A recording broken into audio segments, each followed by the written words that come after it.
fine.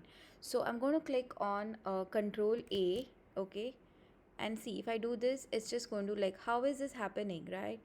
So let me click on escape, and I am just going on this select, and I'm just selecting up to where I want. Okay, so I'm just selecting this much, right? I'm selecting this and I'm saying Control A, and I get this arrow. So if I do this, right, it's going to become fat, okay, and if I do this, it's going to taper. So if you feel up to your liking, you can stretch it till then and make it thin and something like that. So that's done. So let me select this now over here and say Control A and do this, right? So it's become little thin. But however, right, this portion, right, it's looking very thin.